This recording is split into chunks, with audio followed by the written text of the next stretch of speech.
Hello and welcome to Banking Transform, the top podcast in retail banking. I'm your host, Jim Marous, founder and CEO of the Digital Banking Report and co-publisher of the Financial Brand. Modern workplace technology are a primary driver of digital transformation in the banking industry, creating immense opportunities for improved customer experiences as well as improved employee experiences.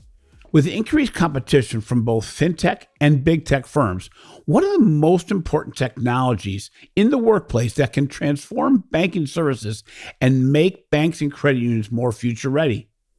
I'm excited to have Leo Brito, EVP of Workplace Experience and Productivity Solutions at Wells Fargo, on the Banking Transform podcast. Leo shares where financial institutions must prioritize their workplace technology investments in 2023. Financial institutions of all sizes must invest in cutting-edge collaborative technologies to stay competitive. But given how quickly things have changed and how important technology is becoming, what are the most important technologies that financial institutions must consider in 2023, despite an unknown economic environment? And even more importantly, how does this impact the workforce, and how can the workforce impact the technologies? So Leo, your title is that you are the EVP of Workforce Experience and Productivity Solutions at Wells Fargo. How important is the integration of new technology solutions and the workplace experience? Very important, Jim, and thank you for having me. So if you look at the name of our group, you will realize that probably in other banks it's called Workplace Technologies. And when I joined Wells Fargo about 18 months ago, the title that we have for our group was End User Technologies, right? And if you look at the name alone, you start seeing that we weren't focusing on the experience of our colleagues. We were focusing on deploying technologies for them to use that we thought they needed, right? So by calling ourselves Workforce Experience and Productivity Solutions, it was kind of changing the mindset to have human design, right? What do our colleagues do? How do they work every day? What technologies will make the day easier? Historically, in the enterprise, we have these very complex solutions to everyday problems when it comes to the workplace technologies, and the user experience or the employee experience is lost. We need to make sure that it's secure. So then there is 400 passwords to get into a place, right? Or, we cannot retain certain information, so we're going to shut down all the features. And then what happens is that we're, minimizing or reducing productivity, or we're minimizing collaboration. So as we look at the next 4 or 5 years, our idea is to transform the workplace technology into a cohesive ecosystem, just like the Apple ecosystem or the Amazon ecosystem, right? In our case, it will be the Microsoft ecosystem. That's what we're betting on, right? So we're providing all the solutions provided by Microsoft and trying to deploy them in a secure way, compliant with regulatory requirements, but a very rich user experience. So it's interesting. You're a relatively recent hire at Wells Fargo. When you first joined the organization, what did you see as your immediate challenge? My immediate challenge, what I call it, is the trauma the organization has had for the last 10 years or so. You might be familiar on things that were on the news, right? Yeah. And what the company rightly so has done is put a lot of controls, right? So the pendulum went into the very conservative state, right? There were features that if we were not sure that we could have them or retain them, we will not do them, right? So what we're trying to do now that we have closed a lot of those issues, we're trying to find the middle ground where we can actually provide a relatively good user experience, reduce a lot of the friction, but still have all the controls and demonstrate the controls to the regulators or to our various internal and external stakeholders.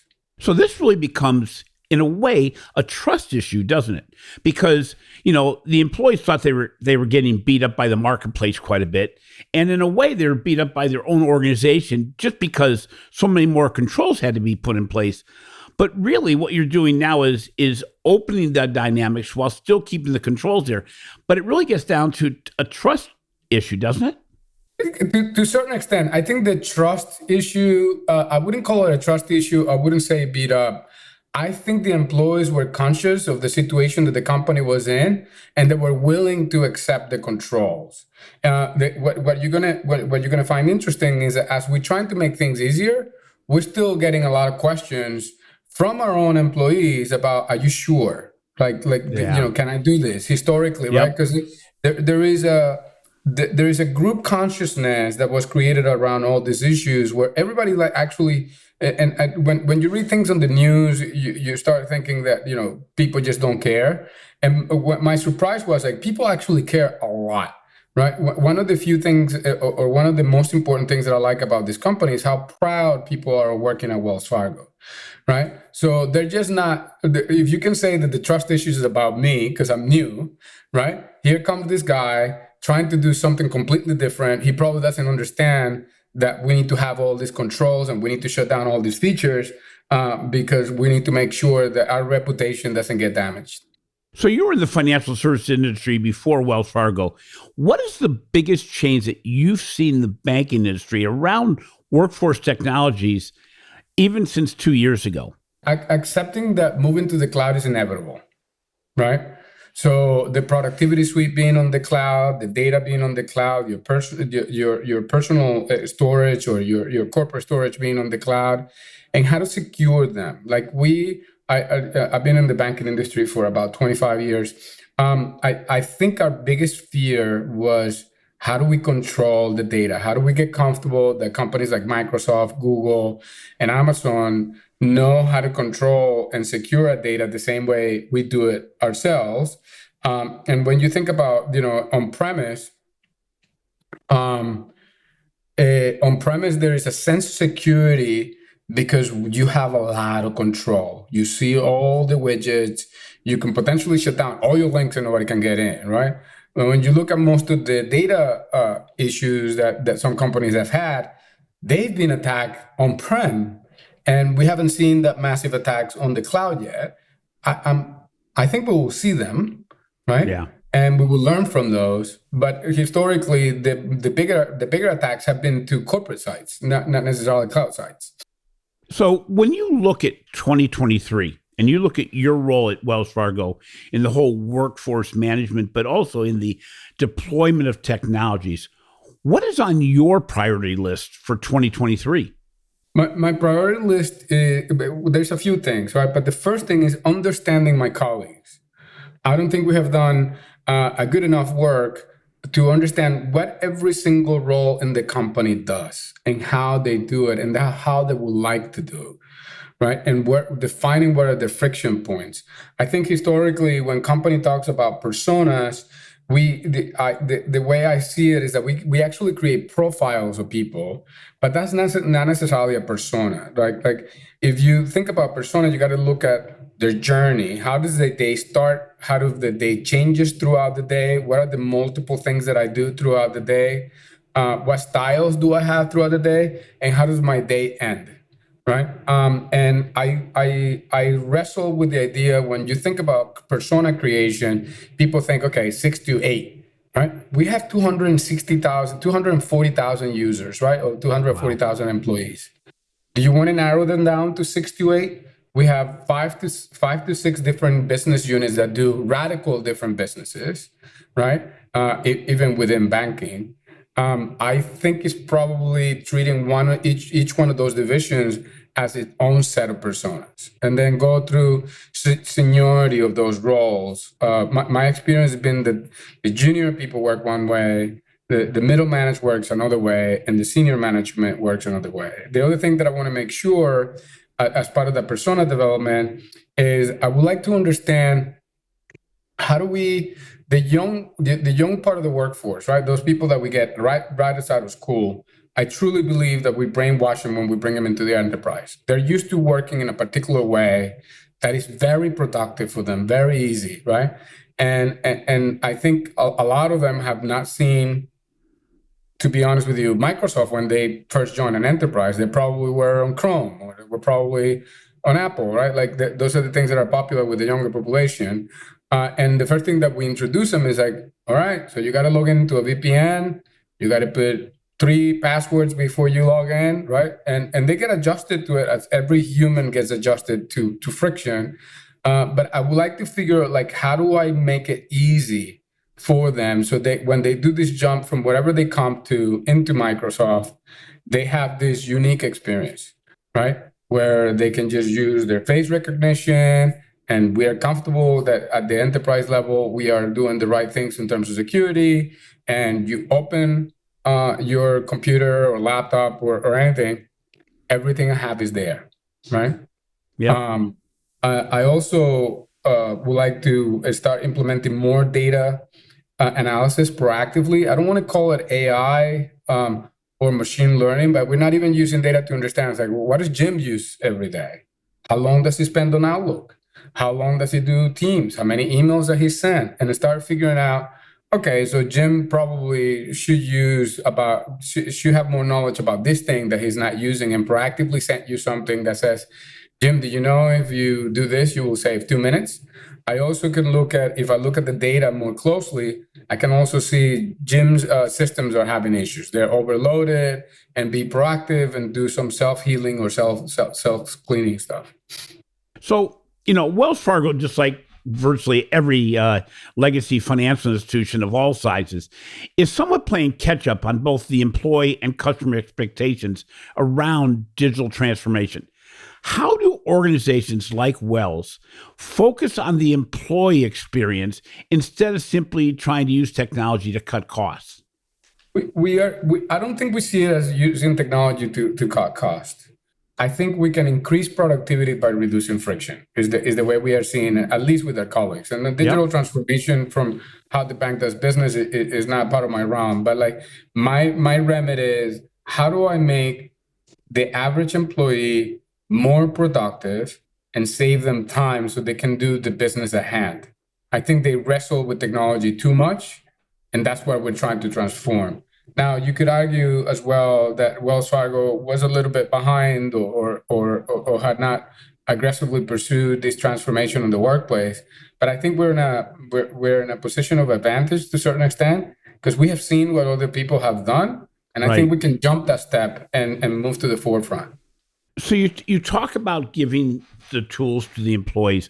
How important do you see it for financial institutions to share data-driven insights across the organization, and to actually provide this customer care, customer support insights to the employees themselves across the entire organization? That's the thing that we're wrestling with. We haven't decided how we're going to do it. I think we started looking at Microsoft Viva, but there's a few things, right? So there is a perception of privacy that we need to address with our own employees and with our own HR and legal department, right? Like, how much information does the cloud provider have, and how do we know that information is secure? Then understanding, if we look at product like Viva, like, what is it that the employee is going to want to see? Yep. Right? So it goes back to my very first priority, which is understanding what they do. If I understand what they do, I most likely can start giving them what they want to see. Ideally, there is a lot of wellness benefits. You're having too many meetings. You're not meeting with your manager enough. There's so much data that we can provide our own employees, right? Like, you haven't connected with this peer of yours over the last 3 months. You probably should. There is a lot that we can do for well-being. We can do a lot for career progression, and we can do a lot for professional development, right? So we can give them, say, okay, we noticed that you have not used this tool. Do you know if you use this tool? Here's a training, right? There is many things that we can do with the data, but we're still not quite sure how we're going to do it. We need to address a couple of more basic issues first. So we often talk about the importance of both speed and scale and innovation around digital banking transformation.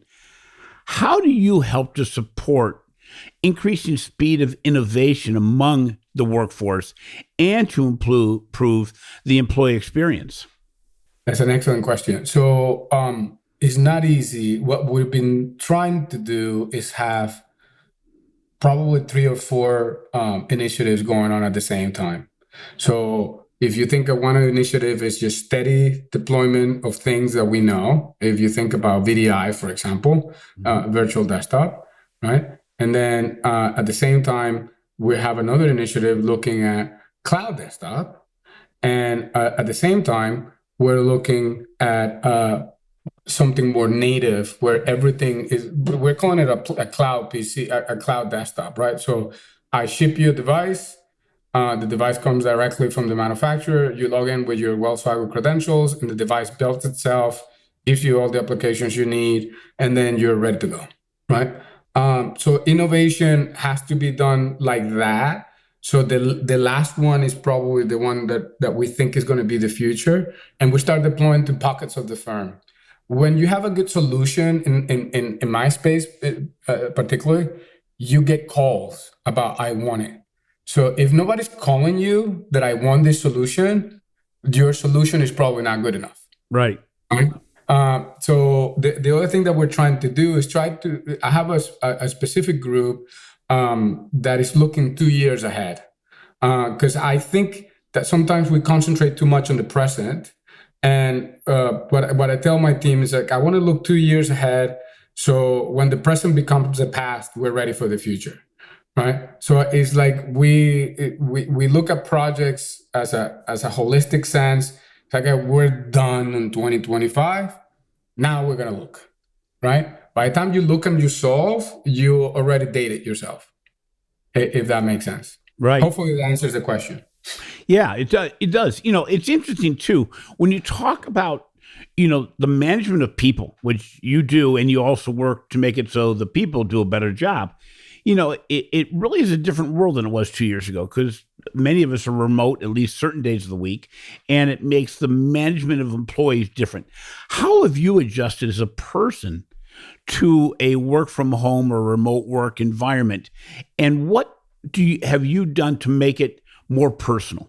So I've struggled with it because I'm not necessarily, I don't like working from home. First of all, I eat too much. My kitchen is like right there. And second, I like the on schedule interactions. I was listening to a podcast the other day, and they were saying that happiness, a big factor in happiness is your human interactions with the driver, the person at the coffee shop, right? So what we have been trying, so obviously when we were in the lockdown, it was about making all the technologies available as so they could actually work. But now that we're in a more mature state in the hybrid, I think the key until we figure out which way we're going, right? Because when I say we is the world, right? You're going to see the world. Right now it feels hybrid. I have this feeling that we are going to go back to the office eventually. Humans want to be with humans. There is the flexibility is what I think is going to be important. I need to work from home today. I can work from home the same as it was in the office, right? So finding equality between the participants is going to be critical, right? Yep. So when it comes to meetings, that is important that I see what the people in the room see. I hear what they hear, right? And I'm not just an spectator in a meeting. So I think before the pandemic, there was a center of gravity normally in a meeting, right? And then everybody else that was attending, digitally, was probably an spectator rather than an active participant, more often than not. So one of the things that we want to solve is like, how do we make everybody equal, right? And we also working with Microsoft to do that, right? So I see every single face in the conference room, not just a long table that I cannot even tell if people are actually awake, right? I see the content, I see the chat, and then if I'm in the conference room, the other way around, right? So I see all the features all at once. So there's nobody with an advantage in terms of the meeting. That's one portion. The other portion is when we were talking about earlier about data, right? So how do I tell you who you should be interacting with that you haven't, right? Because when you're permanently from home, you don't have I ran into you on my way to the pantry, right? So figuring out how digital relationships can give us data around you should be interacting with this person. Even sometimes, and this is probably far away from now, but it's like if we will understand all the common interests that our employees have, we can potentially create community, right? So Almost better than we were able to do in person. almost better. Because Almost you have better. the ability to use data to actually drive engagement with similarities between people. Yeah, I love using data, but I never see it as a as an exact science. I think our computers and our brains are so much more accurate and based on our intuition. But I think that I can help, or we can help, right? Create new relationships. So, except, did you know that this other person went to the same school you went, and their experience says that they did these things that you did, and then we'll figure out how to break that ice. But I think that's one of the parts where we can start creating better human connections inside the enterprise. It's interesting. We talk about diversity and inclusion, and in the past, it had to do with somewhat easier dynamics, such as male, female, and nationality and color, things of this nature. But you brought it up. The diversity and inclusion also has to do with what's your work habits. Are you in the office all the time, or you're not in the office? Does it hurt me if I'm going to be remote in an ability to get promoted throughout the organization? How have you changed the way you look at diversity and inclusion, not just with your current employees, but with regard to hiring and management?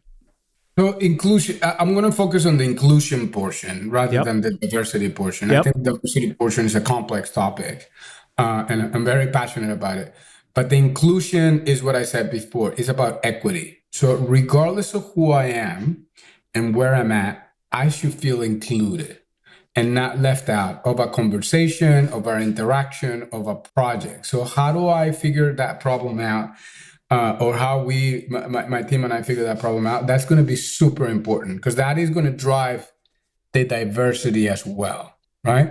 And then there is a funny things that I've seen on data studies, right? Like we all assume that the younger generation wants to work from home.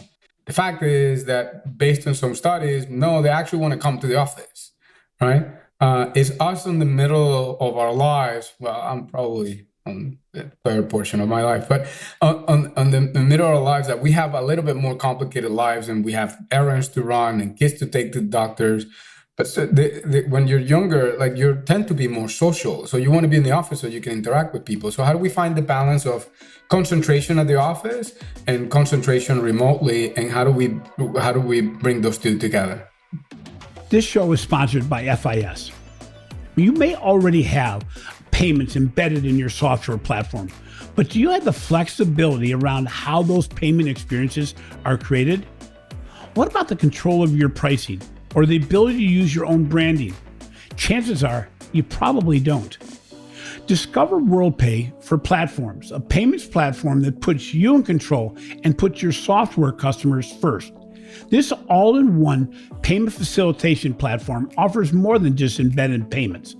With WorldPay for Platforms, take advantage of a full set of solutions, including professional, managed, and advisory services to enhance your business. Make your software even better with a solution that easily integrates and adapts to your needs, helping you create the experiences beyond payments. Discover the possibilities you can unleash with WorldPay for Platforms. Visit fisglobal.com/WorldPay platforms to get started today. You're very passionate about this, and I know that it extends beyond work. Can you elaborate a little bit on that, and how your success at Wells Fargo has actually helped you set precedents for your peers in the banking industry and beyond? So my success actually comes from my previous company. I worked in another financial institution, and I learned a lot there. It was about learning how to interact with people from multiple cultures. It was very interesting.